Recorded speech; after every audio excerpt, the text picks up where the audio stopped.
was really bad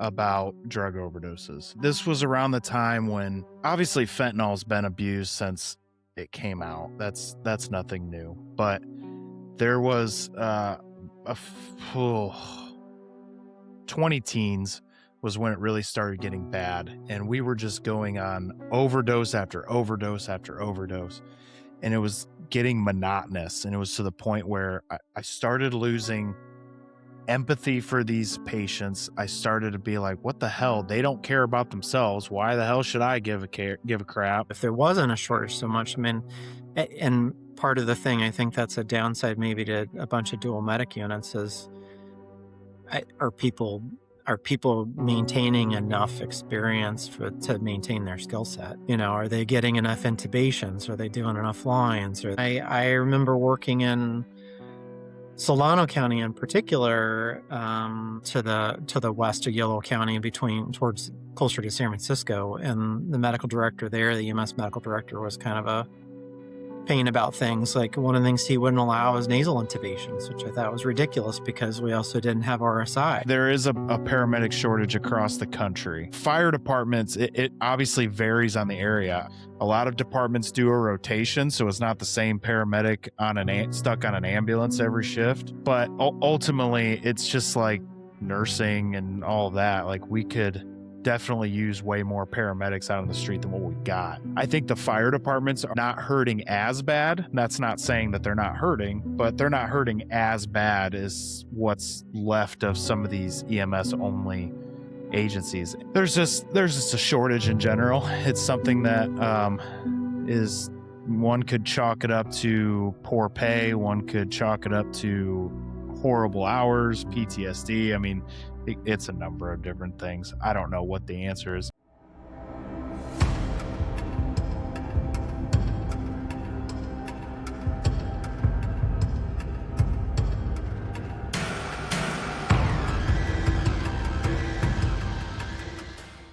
So, do you ever watch these TV shows like Grey's Anatomy or what's some of the other ones? I get ER or some of these other shows out there, and you're just like, what the hell are they doing? Why are they doing that procedure? Or why are they doing that? You ever do that? You ever go through that? Yeah, I mean, definitely sometimes. I mean, I used to, when I was in school, I used to watch ER more, probably because my friends wanted to watch it than I did. I kind of was hit and miss with it, but definitely would pick on some of that stuff. I think the pit has been in the news a lot lately, especially with them filming the second season, and I I do think it's a lot better. I've talked to a couple people I know, especially some emergency medicine docs, and they feel like it's pretty decent. I think it's doing a better job of hitting on issues. I think a lot of the facts are pretty fair as far as medical problems. The big problem that I have is it's a little too over dramatized. It's just the acuity. There's no way you sit in the ED and all you see is, that sick of people all day long. I mean, where's all the other people coming in that don't need to be there, or that Right. could go to urgent Where's care, where's that the are going stub home. toes? Yeah. Yeah. Yeah. Yeah, I mean, it's not like you're gonna get called on the ambulance for the same stuff too, Right. so it's Well, the reason I asked was you know, I know from like the fire perspective, EMS perspective, and you can attest to this too, police perspective. We see all these shows like the one Beth and I like to watch is Fire Country right now, which isn't any different than Chicago Fire, but it's entertaining. But they just had an episode, I don't know, it was right before their break where they dropped a charged hose line down and slid down it like they were gonna slide down a pole. I'm like, what the hell are we doing? And we see yeah. crap like that all the time. Do you ever watch Well, House? no, mm-mm. Oh I man, I was curious I about that too. I still think even the stuff that's supposed to be reality, though, I swear that the producers, like, stop filming and they go back and they say, "Well, I want you to say this or do this instead," just because it's real. Maybe the people are real, maybe some of the events are real, but they definitely dramatize it as much as they can, I think. So Mm. so we got a subscription to have you heard of Angel Studios? Mm. They created this movie. Oh man, now I can't remember the name of the movie. It was super popular movie about human trafficking. Hmm. It was probably a couple years ago, but it just blew up in the movie theaters when it came out. Anyway, long story short, they have this app that you can put on Fire TV, Roku, whatever, and it's just like Netflix or Prime or whatever. It's got a bunch of different movies, TV shows, a bunch of really cool kids shows, stuff like that. Anyway, we joined it, and one of the features that they have is you can pay a little bit extra and you can be part of the guild. Um, Quick note, I am not getting paid by Angel Studios, so just have to throw that out there. But you can be a guild member, and the guild members, you get to vote on upcoming TV shows, movies, stuff like that before they're released to the rest of the subscribers or the general public. Well, there was this show. I don't think I'm allowed to talk about it, but I have to. There was this show that was involving, a police officer. She was driving her car. Supposedly looked like she was driving her car down a street. It really appeared that she was going through an alleyway or a driveway or something. But she strikes this guy with her car.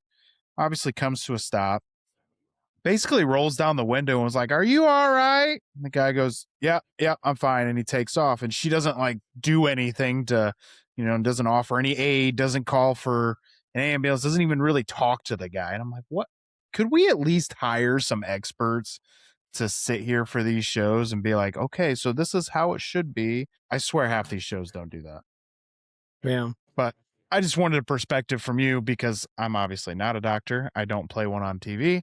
And I was curious of how that is for you watching, because there's a lot more doctor shows, it seems like, than there used to be. That's for sure. Yeah, it probably waxes and wanes, I'm sure. Yeah. So you started off in EMS and fire, didn't you? Before you got in? Yeah, I would had always wanted to kind of get back involved with some of the stuff when I got started. So I was a scout, but separate from that, I mean, we had an Explorer program. I grew up in Sacramento. We had an Explorer program. There were still a lot of in the early '90s, and there were a lot of family-owned ambulance companies.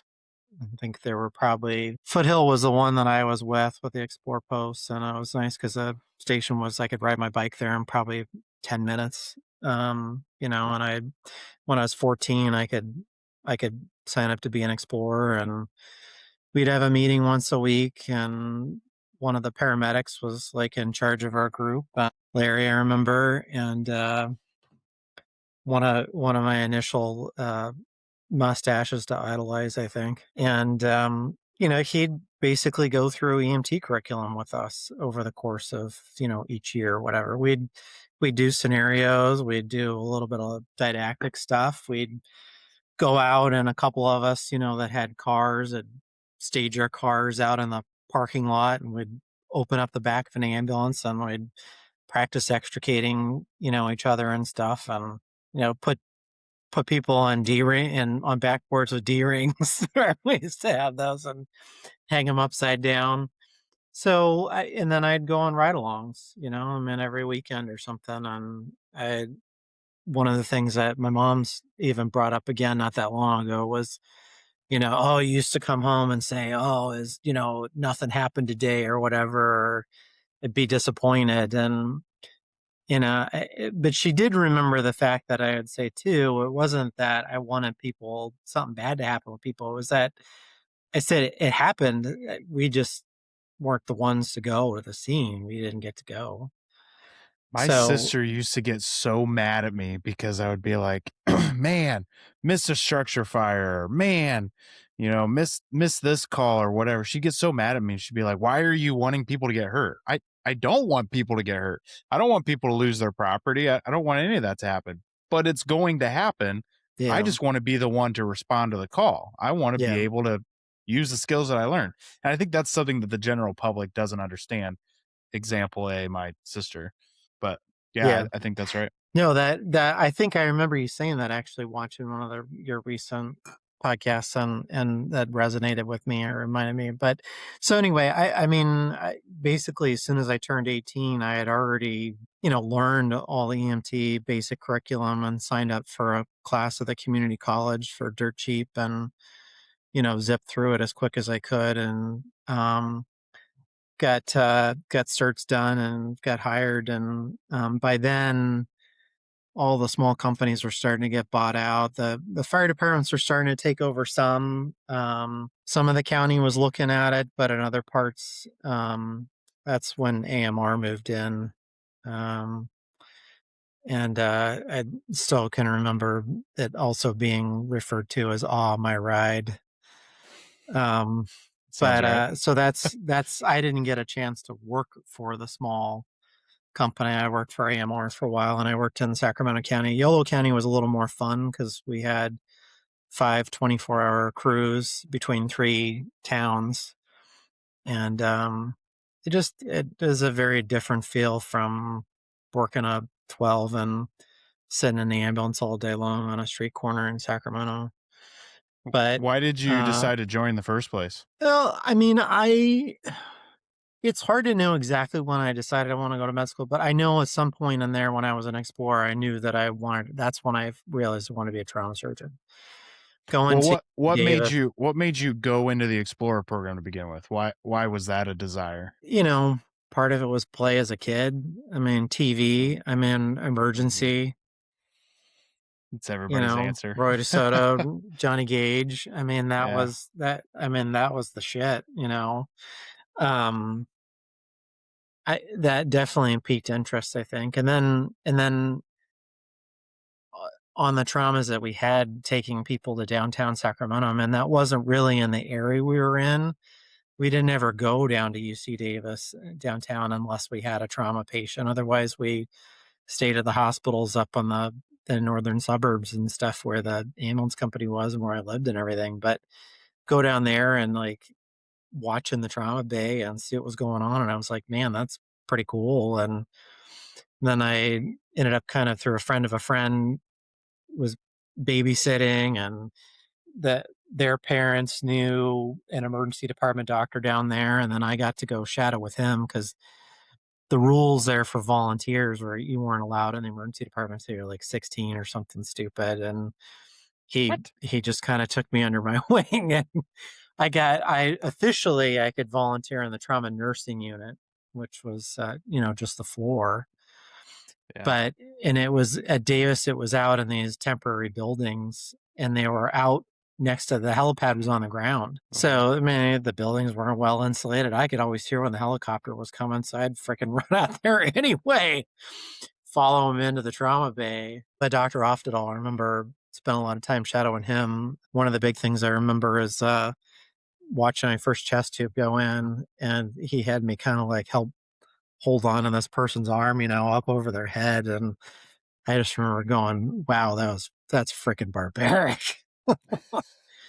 But I mean, it's a needed procedure though when people need it and it works. But I think over the years learned to be a big fan of chemistry and better living through medicine and being pretty good to my patients. I think about sedation and stuff. But anyway, that's kind of that's where that came from. I think is it just kind of snowballed, and the more experience I had, the more I got interested. And so working on the ambulance, and then I started at the same time working as an ED tech, Sutter General in downtown Sacramento. And there wasn't really much on the computers anymore. I can remember covering the desk being fun as there was a telephone. You're in a corner slot in the desk in the middle of the emergency department. There was a telephone on either side of the computer. The only thing that really went in the computer was like DOS based, whatever the orders were for the labs and stuff, and everything else was pretty much still on paper charts. But you'd have one phone going and you'd be calling the answering service and the other one calling the x-ray tech to come or CT to pick up and stuff. But I and that whole time too got involved in fire because I also had a good opportunity. I started an explore post before I got too old out of it. Sac County Fire started to explore posts, and so started to dip my toes in on the fire service a little bit on that side. Did you get your paramedic? Did you go paramedic? I did not. Part is just kind of timing and where I was as far as getting through school. Sure. Working as EMT through, and things were also a little bit different from what I remember back then too. I remember, I, when I was going through and when I was an explorer, like you had to have a sponsor. Not Oh, anybody could go to P school. You had to basically have a job lined up to be able to get into paramedic school. And I think some interesting. of that my sense was some of that changed around the time, I think, when the fire departments were starting to get more involved and were pushing more for firefighters to be, firefighter medics and stuff. I don't know exactly. That's my, recollection of it, but I can't say That's that was a interesting. bad thing, but That's interesting because the main city EMS agency here in town, they way back when, they only hired paramedics, oh, and the only way you could get in to work there, you had to have experience as a paramedic first. So that yeah. was fairly limited in that field. But then they started hiring. They realized that they were not getting near as many paramedics as they needed, so they started hiring advanced EMTs, and they did that for a while. Same thing, you had to have experience in order to get in, and they were that city agency. They were well known for pretty decent span of area. They were well known by across the states for how good they were.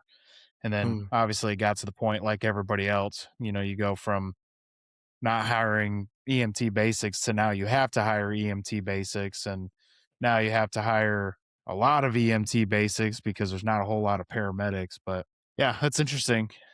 Yeah, I mean, I felt like in retrospect, I felt like the sweet spot was when the engine companies were going ALS because Hmm. for the most part, we had. I remember as an explorer and working, we had BLS and ALS crews, and the BLS crews would just do transfers. There weren't a ton of transfers that we did necessarily that were ALS that I can remember for sure. Um, but the ALS crews were almost all exclusively one-on-one, an EMT and a medic. And the thing that I remember about that was a lot of fun was, I mean, as an EMT, I got to run all those calls. I didn't get stuck just on a BLS rig. And some of the stuff I remember feeling the best about was, having an idea what was going on and anticipating what the medic was going to need. If I could Hmm. start pulling out drugs and getting things ready before they asked for them, then I knew I was learning and I was paying attention, and that felt good. But That's I, what I makes a then I, good EMT is when you yeah, can anticipate what your yeah, partner needs before they even know they need it. uh, yeah, that's how you know you're doing really well. yeah. And so I don't think dual medic roles are not necessarily crews are a horrible thing, but I think there's a lot still that a good EMT one or EMT basic and stuff that a medic can do, and I think the great thing about having the ALS engine companies was that they were usually first due anyway, and so then you'd have a medic on scene, and if you really needed to take a second one with you, they got in the back of the bus and you went. Hmm. Um, I don't know. I mean, I don't know the way the finances work out and everything else too, and stuff, but to me, it seemed like a good system. Well, I think in a perfect world, most agencies that are EMS only, which are few and far between anymore, but most agencies and departments would prefer to have two paramedics on the truck. But anymore, there's such a shortage of paramedics nationwide that we're starting to see BLS trucks where it's two basic EMTs. And I think that's kind of the point where I'm like, is this really a good idea? And the only reason why I say that isn't that the EMT basics can't handle a call.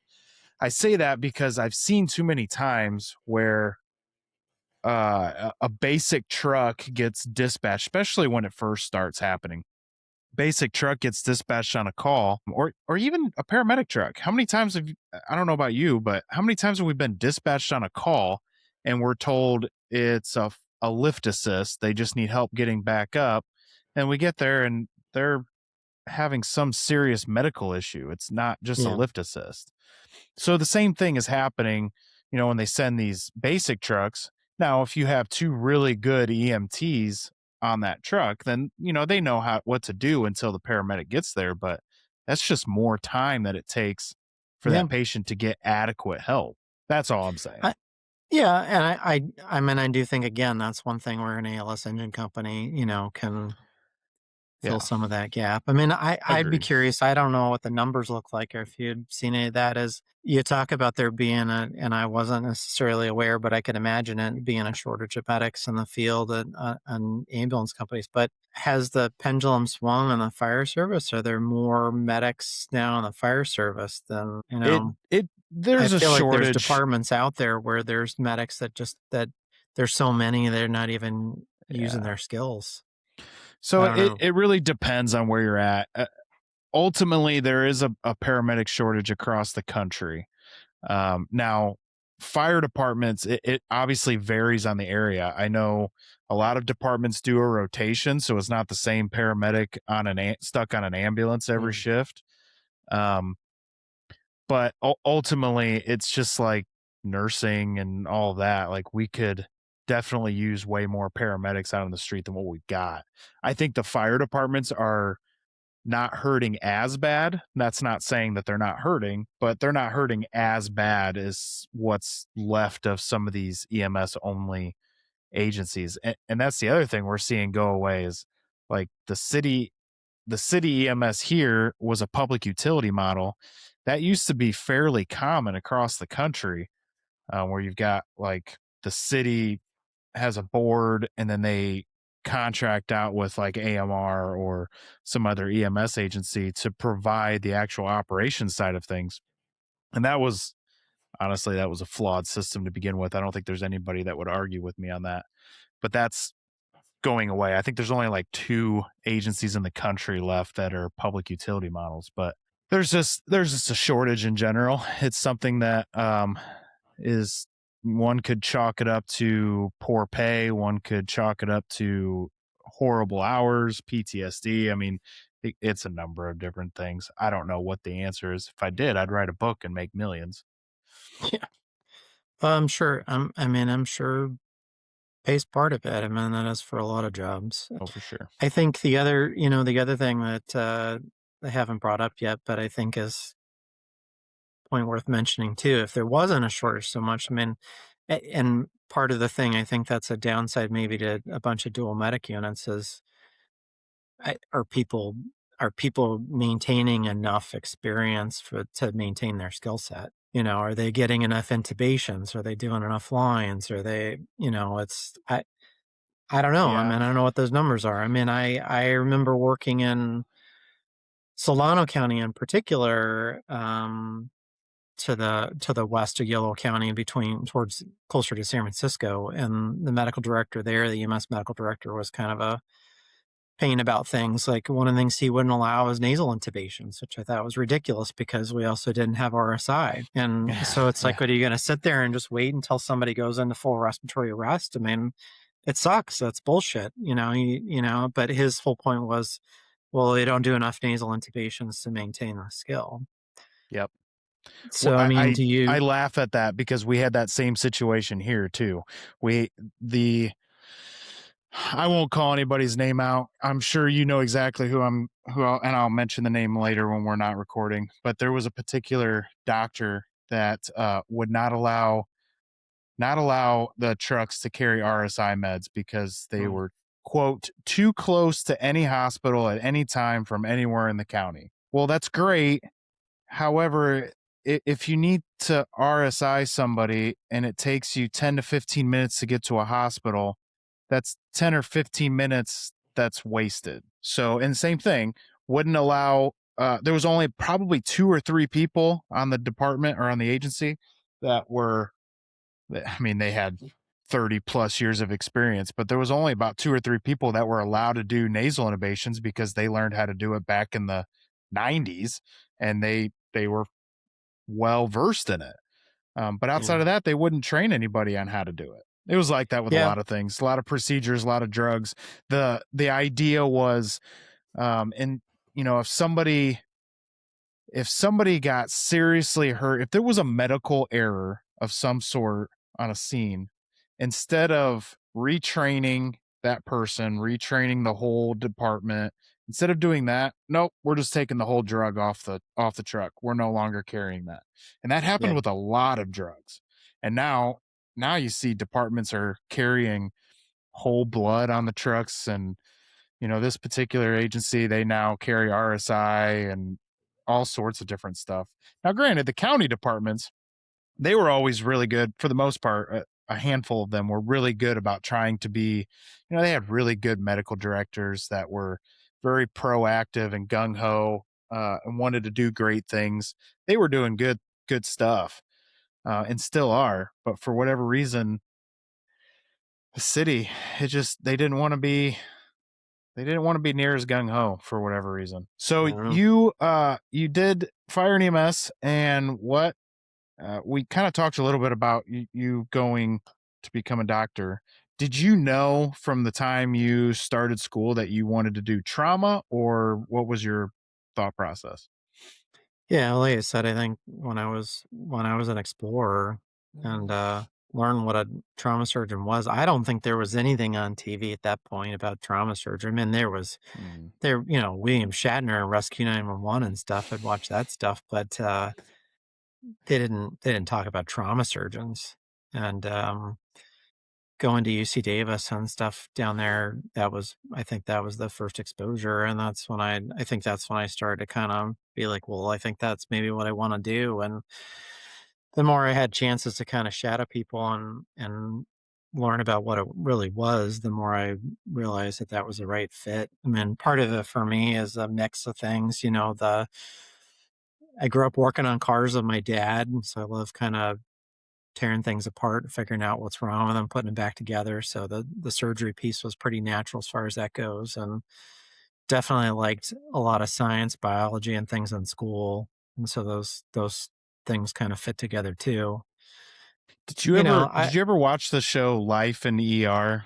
Trauma, Life in the ER? Yeah, I think I remember that one a little bit. I don't know if There I was remember it as fondly, but there was a couple, trying to remember who. Beth could tell this way better, but I know there was a couple trauma surgeons on that show that mm, were very well known that I think Beth had met once. I think one of them may have trained one of the particular head trauma surgeon or former head trauma mm, surgeon. Um, that was a pretty good show. I mean, I think if somebody is wanting to learn a little bit without having to read a book, that might be a good one to go back and take a look mm, at if you're not able to necessarily see a lot of trauma. But yeah. The biggest thing that always frustrated me, I think about watching other kids, I'll call them, I guess, going through med school. I mean, I was a little bit older by the time I got into med school, but how many of them had done like a minimum amount of exposure and had no clue what the fuck they were getting themselves into? You know, oh yeah, I didn't understand that. I mean, I had so many different opportunities to work in different roles, as an EMT, as a volunteer. I worked as a telemetry technician, an emergency department technician. I covered the desk as a unit clerk. And then even through school later on, I worked as a cath lab tech, volunteer firefighter. I mean, I had a lot of other exposure before I even got to med school, and an idea of, what other roles in part of the trauma system, are important to taking care of patients. And not that everybody going to med school is going to work in trauma and stuff, but still, I mean, sure. people go and they volunteer for 40 hours in a friggin' hospital or doctor's office, and like that's the only clinical exposure they could have before going to med school. And you're like, what the hell? Well, Or it's the or same they thing. never have a paying job. That's the other thing. Yeah, You're like, yeah. what the fuck? Like, how do you know how to have respect for your boss or being on time and other people? Like, it just I it boggles my mind that that's It's the allowed to same thing happen. with paramedic school and even, taking classes for your EMT. You look at these kids, a lot of them, they oh, the big thing right now is you go and get your EMT and then immediately go and get your paramedic. No Yeah. experience as an EMT, nothing. Okay, whatever, fine. But taking COVID out of the picture, because I'll talk about that in a second. When you are doing your clinicals, yeah, you have to do so many clinicals on an ambulance, but a lot of your clinicals are in the hospital and you have to check all these boxes. And these boxes range from, doing so many IV sticks and administering XYZ drugs so many times to you got to deliver a baby twice. You got to do all these things as an EMT and a paramedic before you can finish it. But how many classes mandate brand new doctors, brand new nurses to go spend, at least a 12-hour shift on an ambulance? Yeah. None. Mm. But we're all supposed to work as a team, but that's why a lot of the nurses, and I'm gonna get so much crap for this because I know a lot of nurse friends listen to this show. But like a lot of the nurses on the floor, they just assume that when we would come to transport a patient from the floor to, say, back to a nursing home or whatever, that's all we do. All we do is Yeah. transfers. That's it. We don't do 911 calls. And then they get mad when we tell them like, "Hey, look, this patient's not ready to go. We don't have paperwork. We don't have any of this stuff ready to go. We got to leave because our system just took a shit and now we got to go make 911 calls." And then they're like, "Well, what Oh, the hell? I've been waiting 4 hours." And that's how it works. 911 yeah. comes before these transfers. You just reminded me of something that really pissed me off. In fact, became my master's thesis was, so when I was a tech at Sutter General, so we were the hospital was a smaller hospital. Our sister hospital was larger, but it was in a residential neighborhood about, maybe 3.5 miles away or something like that. But we were right at the intersection of the freeways in downtown Sacramento, right off the off ramp, so Interstate 80, Highway 50, and 99 were like right there. And so we were busy. But one of the things we didn't have was cardiology. And so we'd get the MIs that would come in and, the ED doc would be like, okay, yeah, it's a STEMI and stuff. And they'd want to package it back up and ship them over to the sister hospital 3 miles away to get to the cath lab. And the first thing I'd be like, why the fuck did they come here in the first place? Why can't we figure out a system when we get people triaged? I mean, they didn't have the LP 12s or whatever they are weren't out then. I mean, the 10s were Mhm. what I remember was new. And so we didn't have 12 lead EKGs in the field. That was one limitation.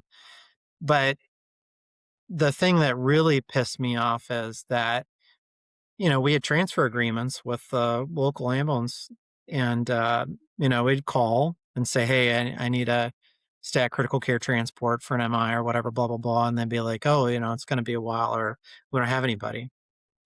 And then I'd be told by the charge nurse or whoever to call 911 Mhm. and have city fire dispatch a medic to come to the hospital. And Yeah. I'm like,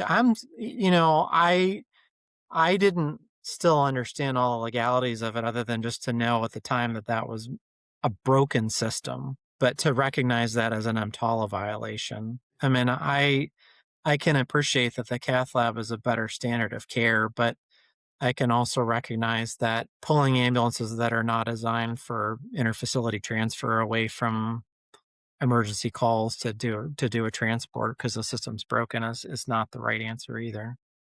That just it pissed me off to no end. That reminded me of I had a call. We got a call for an accident with injuries. This was years ago. And this guy was riding a motorcycle and he crashed into some construction equipment. They were working on a road that he was on. This was the middle of the night, so no work was going on. They were parked. Well, he crashed into this equipment, didn't have a helmet on. We got on scene. We were on scene. We beat fire there, so we were on scene less than 5 minutes. And he just reeks of alcohol. We get him in the back of the truck, start doing the full trauma assessment, and hooked him up to a 4 lead initially. And we're looking at the monitor, my partner and I, and we're like, that doesn't look right. Now, granted, it's just a 4 lead, right? That's not an end all be all. So we put a 12 lead on him, and sure enough, this guy's having a STEMI at the same time. He's a trauma activate, he's a STEMI activate, and he's drunk, right? So we transported him. I think we were only on scene for like 3 minutes, and that was just long enough to get him in the truck and get a firefighter up in the front to drive us.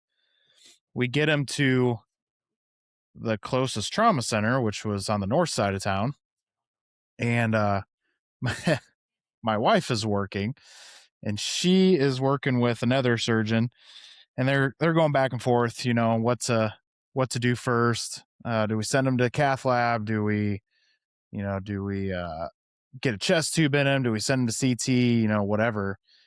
And he gets taken care of. He survives, but it was just one of those wild scenarios where it's like, what are the chances? And which came first? Did he have the STEMI first, and that's what caused the trauma? Did he have the trauma, and then that caused the STEMI somehow? Like, it's just one of those weird situations that you don't see a, a big scenario like that. And that's certainly not Yeah. something that they prefer you for in class. Well, and definitely like when you talk about the green EMTs going to P school, I remember that reminds me of this incident. One of the first times I really started to think about things getting kind of messy like that and complicated. It was an MVC, and the guy had a blood sugar like freaking 38 or something. It took a couple minutes to put the pieces together. He was all confused and slurring words and thinking he was intoxicated or had a head injury or what was going on, to realize Mhm. that that's probably the reason he crashed in the first place, is because he was hypoglycemic. But yeah, I mean, you see a few things like that and it starts to connect, and then your your problem solving gets a lot more complicated. That's a good point though too, and that's something that I haven't really discussed on. I may have discussed it once on this show, but we see a lot there. I mean, a large amount of the population is diabetic, either type 1 or type 2. Like, there's a large population like that. But I think for police officers, that's one thing to consider, because even as an EMT, I've ran into a situation where we had a guy try to overdose on Lantus, and uh his blood sugar was like 2, to the point where it wasn't even registering on our glucometer. But I think something good for police to remember is, somebody who has extremely low blood sugar, they can sometimes act like they're intoxicated, or they're having a mental health crisis or something along those lines, Yeah. when in Stroke. reality yeah, a stroke. In reality, Yeah. they're having a diabetic emergency, still an emergency by all accounts, but it's very easy to get caught up in the moment of the situation of what's going on and be like, what is this guy going to do? Why is he acting funny? I think a lot of times, and most of the guys that I know that are police officers, I've had a few of them on this show. They're really good guys. Like, they think stuff through. But there's a lot out there that they see that, and they're just assuming the worst. Like, this guy's violent, this guy, and that's not the case. And the same thing goes for medics. Like, Yeah. we should be looking at the bigger picture and not treating a band-aid like we tend to do in a lot of situations. So you finish up school. How long did it take you to do school? I was a little non-traditional, but I mean, essentially, it's your undergrad, a bachelor's degree, 4 years, and 4 years of med school. It's mainly 2 years of classroom didactics and 2 years of clinicals for the most part, as far as med school is concerned. And then applying to residency, I actually went a little bit different path from there. I spent 2 years at UNC Chapel Hill and got a master's in public health, because I knew wanted to do trauma, and I, at that point in time, thought I really wanted to be in academics and do research. And so the public health degree I felt was going to help with that. Um, it was a nice opportunity for me. That's the last chance I had to be a volunteer in little town of Wendell, North Carolina. Raleigh in the Triangle is kind of an interesting place because it's it's pretty populated. I mean, I'm sure the population is bigger than, say, in Fort Wayne, but the county itself, Wake County, is largely, at least at that time, was largely volunteer and combination departments. Mhm. Even though Raleigh City Fire and Cary, Durham, Chapel Hill were all, pretty big paid departments, but a lot of the county was still combo and stuff. And um I mean, we had two stations. We had usually two paid guys at the remote station and three paid guys at the main station. There was a couple volunteer chiefs and stuff, and some volunteer captains, and um we could pull a shift. Do that every once in a while. Otherwise, we pretty much responded as volunteers to like all vehicle crashes and fires. So, but that was fun too because that's when I started taking some uh, operator classes and pump operator and get checked off on driving and operating a couple of the engines. And we got a brand new rescue. Remember from Hackney, they out in Washington County in North Carolina actually went out and saw the plant with them putting the truck back together and stuff and brought it back. And so always driving a cab over is a lot of fun. What Yeah. now? When you were out in California, were the trucks that you were on, were they purple? That the only purple trucks I've ever seen is in East Carolina, because of Oh, okay. they're Beth said so you were big on a in the purple fire truck. university. No, no.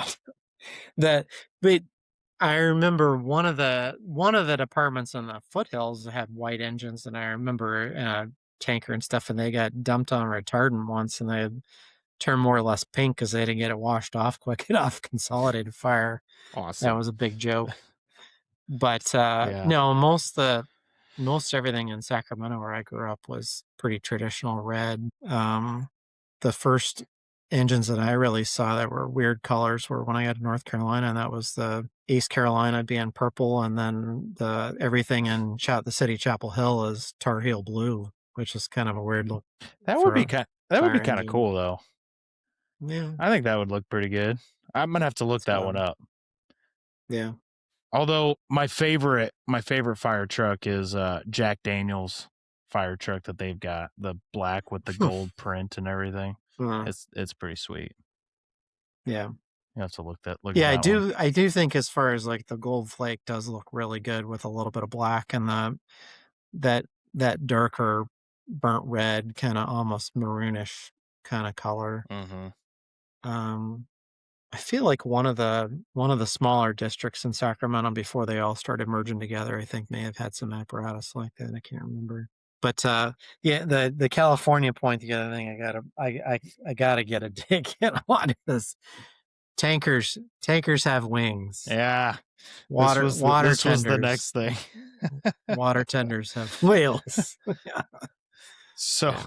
for anybody who it doesn't understand, for whatever reason, out here in the Midwest, and it's not everybody, but for the majority of us, we call our water trucks tankers. Now, for everybody out west, including up in Canada, because a good friend of mine is from the BC side of Canada, they call the water trucks tenders. And then tankers are the things that fly in the sky and drop water. Well, we don't have a whole lot of wildfires out here in the plains of Yeah. Indiana. So we're a little slow when it comes to things like that, but that's what we've always called them was tankers. I don't know. It's one of those many arguments that we could all get into nationwide about what things are called. That's one thing that I didn't ever get a sense in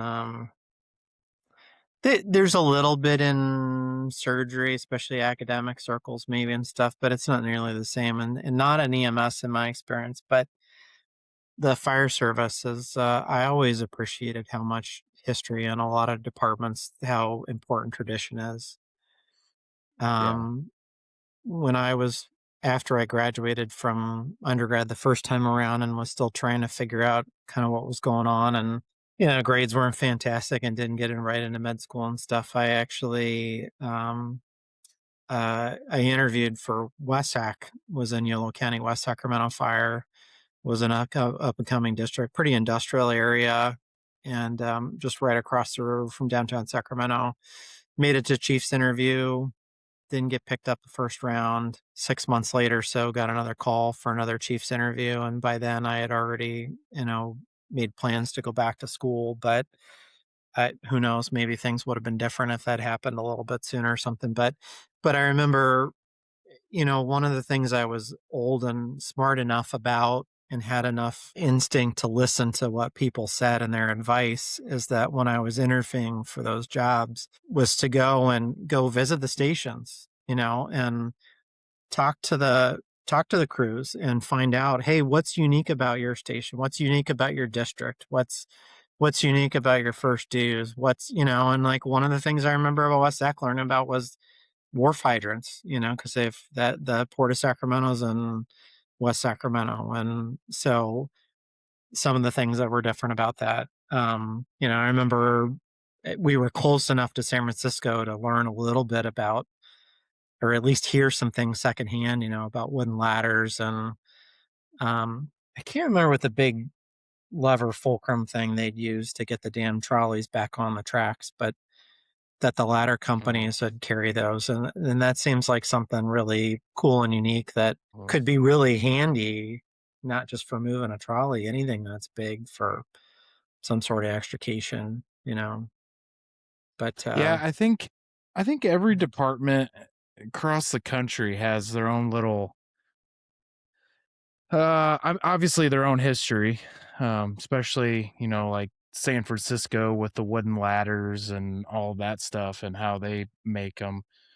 But I know I just found out recently, apparently this isn't a common thing to keep a bowling pin on your fire truck. Have you ever seen a mm, bowling pin on a fire truck? can't remember if I heard somebody talking about that now. Mm-mm. So the and I'm gonna goof this all up, but the fittings on the truck, it's made of a soft metal. It's not in a lot of cases, not I'm talking like 5 inch, the handles for the 5 inch connection on the truck. Um, it's made of a softer metal. So if you use a regular hammer, you can damage it really bad. So we always carry a bowling pin because you can hit it when you got to loosen up the connection or even tighten it. But you can hit that without causing any damage. Well, actually, the department I just joined, probably one of the first things I'm going to convince them to do is they don't have a bowling pin on their truck. They just Mm. use like a mallet or whatever. But come to find out, that's not everybody does that, and I think it's great because a bowling pin, you think about it, it's got a nice little handle right there, and you Mm. just use the big end on it, and you can better than a mallet. But every department, every department across the country has their own little. Some departments they refuse to use combination nozzles; they only use smoothbore. Yeah. Some refuse to use smoothbore; they only use combination nozzles. I think that's nuts, but whatever. Um, just so many different things, and it's always really interesting. Whenever Beth and I go on a trip, like if we go to like we went to Boston several years ago, and we made it a point to stop in and one of the fire stations and just kind of walk around. And obviously they want to know who you are, so you kind of give them tell them who you are and department and stuff like that, and then they'll show you anything, talk to you about whatever. And we did that in Nashville once. We walked around Nashville Fire Department. um but it's I recommend more people do that. It's a lot. You can learn a lot, and we actually had a guy on here from he's the host of the Can Report. um he was a guest on the show I don't know, last year sometime towards the end of last year. And he brought up a good point that, one of the big things that the fire department struggles with the most is we tend to get stuck in our community when it comes to training. And we're constantly training on the same stuff over and over and over again. Mm, And he mentioned that one of the best things you can do is leave your zip code, leave your area code, leave your state, and go somewhere and train on something different. And we actually had just a bunch of guys go down to Florida this past week to take a leadership training course. And I think I think that was probably the best thing those guys could have done. But just one of those things to consider. There's always Everybody always trains differently. Everybody does things differently. Firefighting is not black and white. There's many different ways to do the job. yeah. Well, that point you just brought up too, it just reminded me. I was thinking about that earlier about leadership as when I was thinking about experience and stuff. And I can't remember. I'm sure it came up in interviews and things, or whether people asked me or I could just tell they were wondering, they're like, well, why do you put this on your resume or why is this on your application? Why do you think this is important? And, was it just something that was fun to do? And part of it for me, I think, in all the experience I had or things that I did when I was younger, I mean, the fire service probably taught me more about leadership than anything.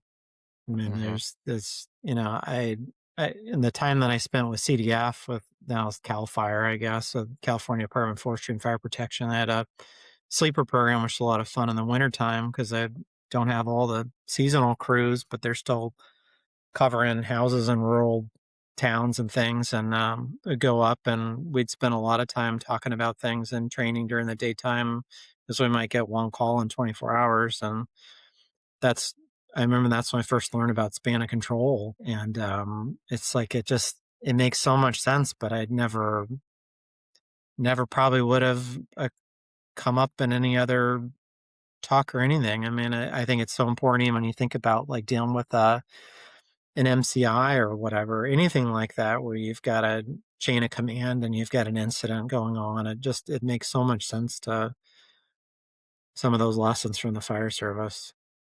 Yeah, I think NIMS, or a lot of these departments rely way too heavily on NIMS, like the incident command, 100, 200, 700, 800.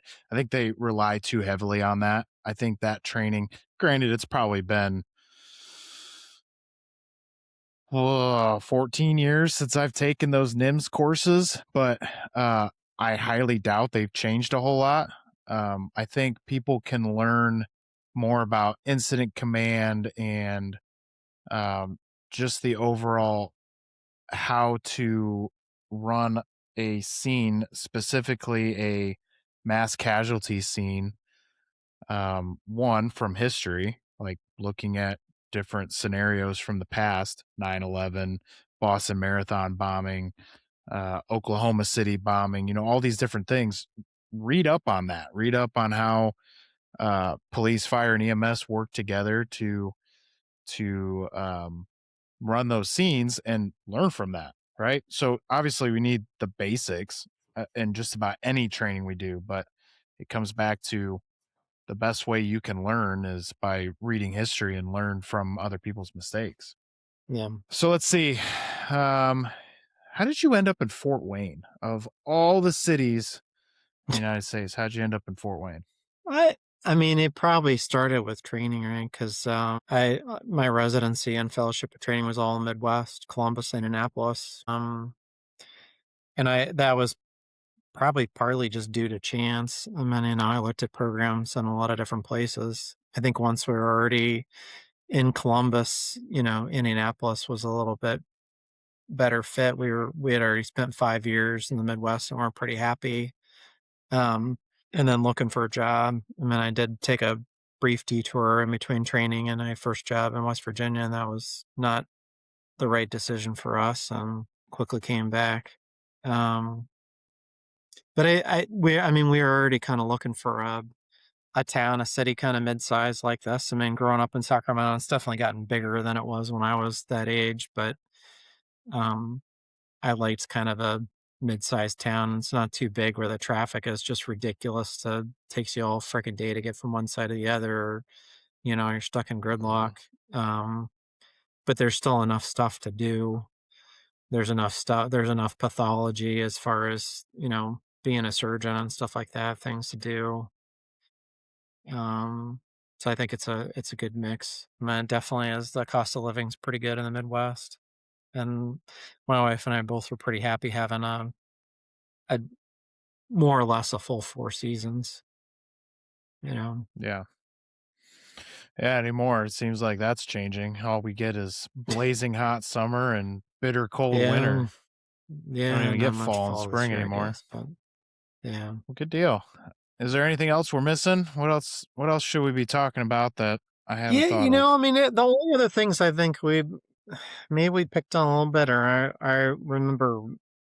I think maybe some of the stuff you've talked about in the past that made me think it. When you talk about dealing with tough situations and events and working things through, it wasn't that long ago that I remember reading a blog post, and it was written by a social worker who works in palliative medicine and talking about what she called, I don't think she started the term, but kind of repeated the phrase like the campfire analogy. And her point was that, trying to help patients kind of, if you stay back too far and kind of isolate yourself and don't allow yourself to feel anything or whatnot, it's a little harder for you to understand everything that's going on and be helpful. And if you get too close to the fire, you get burned.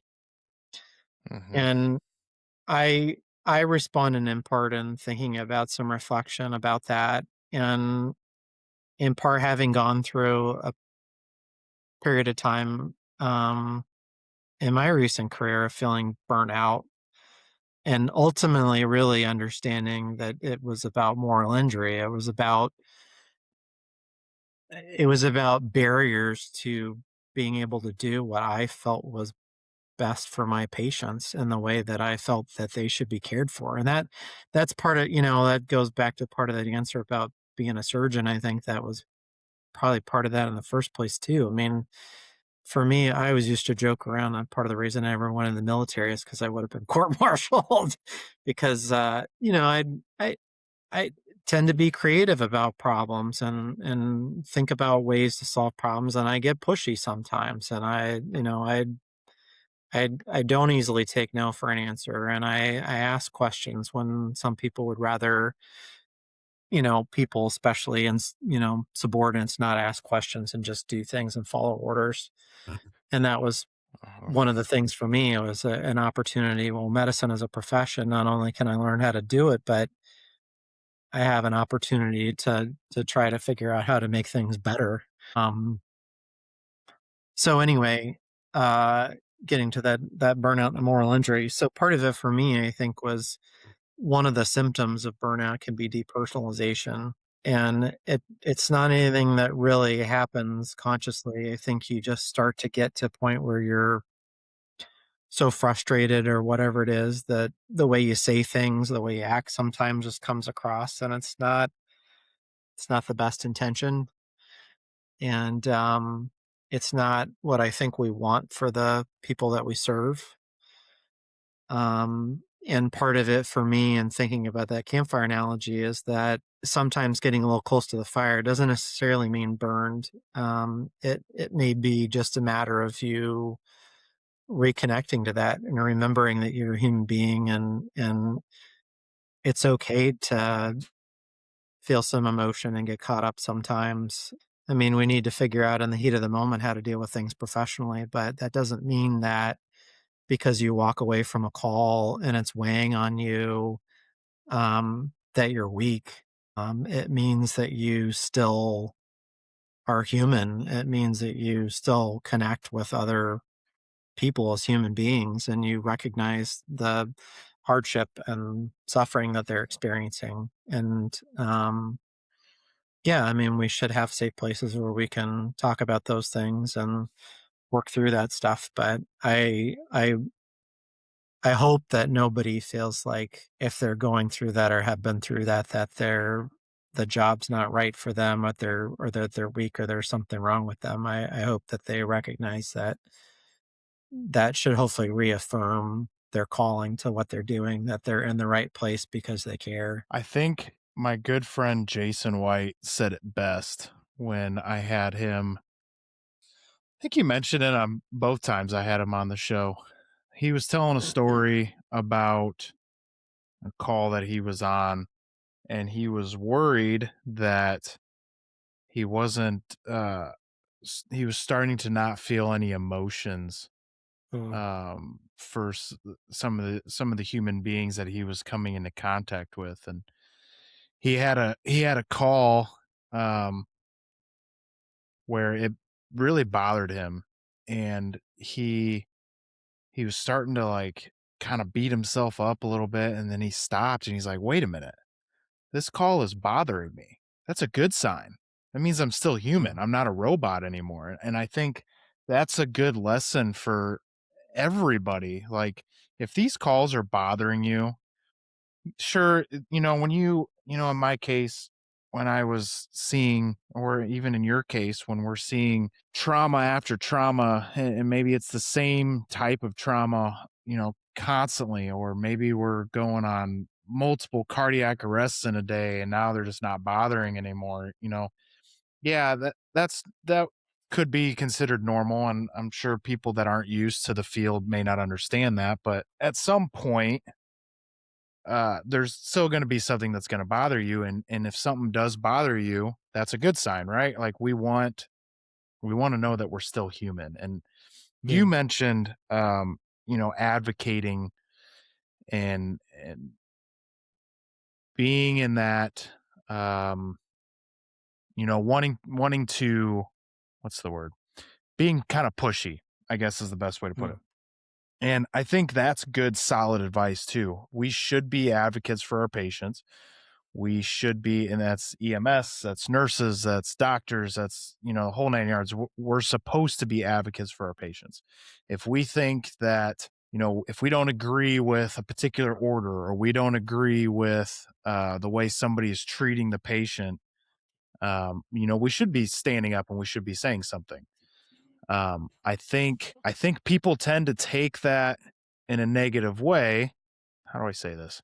People tend to take that in a negative way when we're standing up for our patients, because they think we're being insubordinate, and we're not. mm, We're doing what we're supposed to be doing, right? Like, our patient deserves 100% the best care we can possibly give them in that time, in that situation.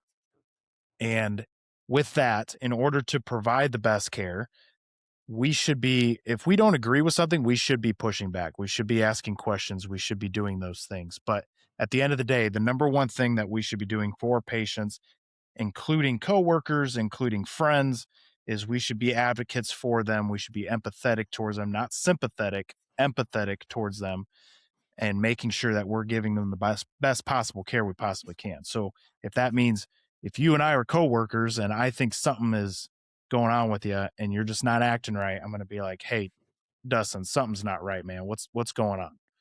And you'll probably be like, "Oh, everything's fine. I'm good, whatever."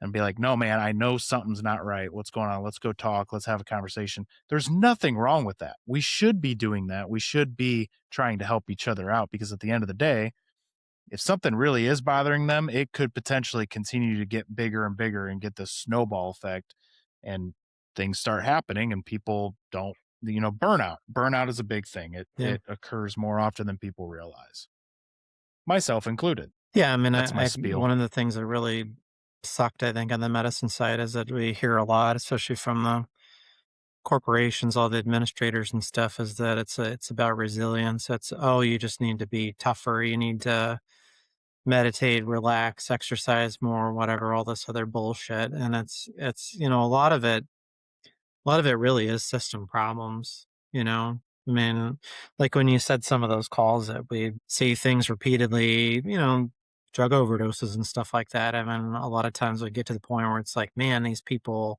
they don't really give a shit about themselves or whatever. But, other ways to look at it too is do they maybe they want to get help, maybe they've tried to get help, maybe the resources aren't. great for them. Maybe they, I don't know, but I was really bad about drug overdoses. This was around the time when obviously fentanyl's been abused since it came out. That's nothing new. But mm, there was a f- oh, 20 teens was when it really started getting bad, and we were just going on overdose after overdose after overdose, and it was getting monotonous, and it was to the point where I started losing empathy for these patients. I started to be like, what the hell? They don't care about themselves. Why the hell should I give a crap? I turned into this really nasty human being, and that snowballed, and that's a whole different story for another day. But it took honestly, it took an interview with a good friend of mine on this show. Her name was Robin, and Robin shared a story with me around the time when I first started doing the video episodes of this. And she shared a story about her daughter suffering from addiction. And when she shared the story with her daughter, it basically started off with she was given, I think she was given these drugs in school by a teacher, or at least there was other students that were getting drugs from teachers. And a lot of times these patients are they're not starting, they don't wake up one day and be like, you know what, I want to be an addict, I want to be addicted okay, to yeah, meth, I want to be addicted to fentanyl. That's not always the case. Sometimes it is, but it's not always the case. And I think as medical professionals and first responders, we tend to lose sight of that, and we just see the negative side. We see this person, this is the fifth time we ran on this person in 2 weeks, and they've overdosed yet again, and I've had to give them more Narcan. Or the big one is and it drives me freaking nuts. People throwing a fit about free vending machines offering Narcan. mm, I understand the argument. I understand that. I understand why people are upset about it. What I don't understand, and they're usually upset about it because they're like, well, diabetics, they have to pay for their insulin, or uh, you know, name the illness. People have to pay for their yeah, medication. Yes, I don't disagree. Medications are expensive, and there's no reason why they should be this expensive. Whatever. That's a whole different argument. But this is a life-saving drug. We're going to take all of the other factors out of this case. This is potentially a life-saving drug that could help somebody on that from an overdose. When we have such a high amount of people overdosing on a daily basis, why not? Why not offer yeah, that for free? We offer AEDs for people to try to save them. We offer all these other things in public places. Let's just be human. Let's try to help each other. Let's try to get through this game called life together, and just kind of care about people a little bit more. I don't know. yeah. That's my 2 cents. I hear you. I mean, it's messy. It does. It gets very messy, and I think, Mm, but I think you brought up some good points too about burnout and all that stuff. And I think, again, if I had the answers, I probably would not be working in the job that I'm working. I would probably not be a talking head on YouTube or anything like that. I would probably write a book and make millions. But I think the best things that we can do when we're starting to feel this burnout, or we're starting to feel depression from the job or anxiety from the job, is talking. Best thing we can do is just talk yeah, to somebody. And it doesn't always have to be, you know, go find a psychiatrist. Sometimes it ends up being that, but it doesn't always have to be going to a psychiatrist or a therapist or whatever. Sometimes it's just talking to somebody that you trust. And the last time I said this on this show, I got several random messages on Facebook and texting and Instagram and TikTok, and people wanted to talk about it, and that's perfectly fine. If if just telling me what your problems are privately helps, have at it. I'll listen to those all day long. But we don't talk about mental health near as much on this show anymore, mainly for my own mental health. It started getting rough there for a minute. I was reliving some old calls that I didn't want to relive anymore. So, but it's good to talk about it from time Well, to time. I think we got to remind people of I'm those things. reviving the mustache. I feel like that probably helped. Yeah, since apparently Cody couldn't be on this because, in his defense, he did just come back from a leadership presentation or conference or whatever down in Pensacola, Florida. But he certainly can't grow a mustache, so I got to get some people on here that can, because with great Yeah. mustache comes great responsibility. So that's probably why he had to go take a leadership class, because he can't grow a mustache, so he Yeah. doesn't have great responsibility. Yeah. All right. It's Anything else we're definitely missing? Any words of wisdom? not that I can necessarily think of now. I think the biggest thing, I guess, is for people who, are thinking about what they want to do or not in the middle of stuff, is like I said, spend some time checking stuff out, find some opportunities, talk to people, learn about what they do, about what they think about the job. You know, it's not a ton different for people going to medic school and stuff or being a firefighter other than the amount of time invested in the training perhaps, but um I definitely think there's opportunities for people to take to learn more about what they want to do, and it's going to help them, I think, be happier with their choice if it's the right choice for them before they actually get into all the training, and it's going to help them probably a lot in terms of fitting into the culture and interviews and all that stuff, to have taken the time to get to know people on the way. So it's easier, I think, to be a little more humble, coming in as an observer or a volunteer or somebody that's kind of aspiring as to what other people are doing before you start to get through all the training and are, newbie or whatever else. So, Yeah, I think I'll just end with, understand that everybody's got to start somewhere, right? In anything in life, you always got to start somewhere. Whether you're new on the job as a firefighter, new on the job as a nurse, as a doctor, as a police officer, medic, whatever.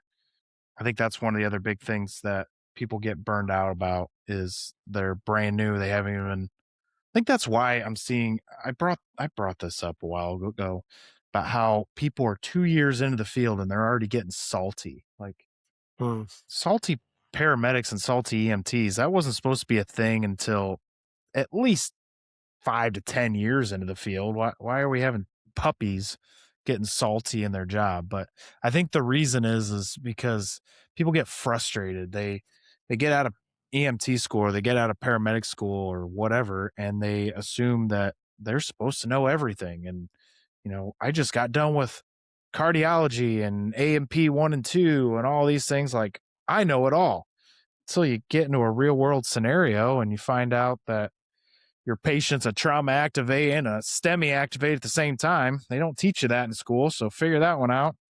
But it's okay. It's fine. We're all gonna fail. We're all gonna make mistakes. You just gotta learn from them. Gotta keep moving forward. So, well, sir, I appreciate you chatting with me. I think yeah, now that we thanks for got having me on. It's been fun. now that we got the technology aspect out of the way, I think we'll have to have you on again here in the future and Yeah. Next talk time, maybe about some we more could do it stuff. with next time Motorola or something. I think we'd have better luck with. Yeah. I'm hoping Yeah. someday, I'm hoping someday that I can go back to doing live episodes, like in-person interviews and stuff like that, Mm. but I need a bigger space to do that. I can't do that here in my little tiny office that I'm doing it out of. So someday we'll do that, but we'll see. Well, cool. Well, thanks, man. I Sounds appreciate good. you. Yeah. Take care. You Tell the too. family I said hi.